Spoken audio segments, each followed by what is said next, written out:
গোপচুরি। Sukumar Ray. Head অফিসের বড়বাবু।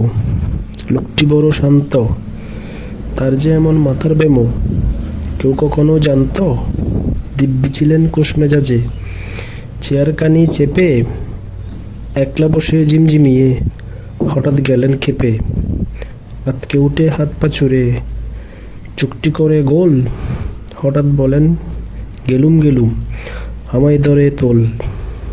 তাই শুনে কেউ বদ্যি ডাকে, কেউ বা হাঁকে পুলিশ, কেউ বা বলে কামড়ে দেবে, সাবধানেতে তুলিস।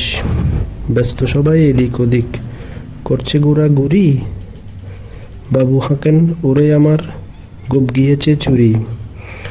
গোপ হারানো আজব কথা, তাও কি হয় সত্যি? গোপ জোড়াতে তেমনি আছে, কমেনি এক রত্তি।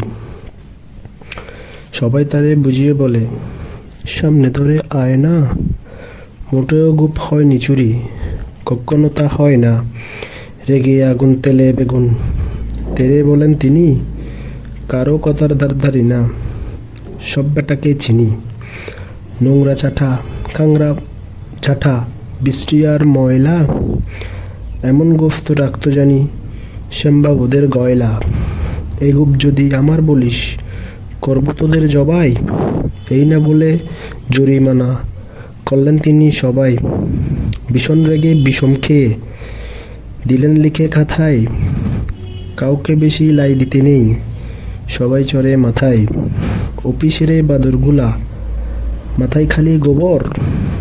গোপ জোড়া যে কোথায় গেল কেউ রাখে না খবর।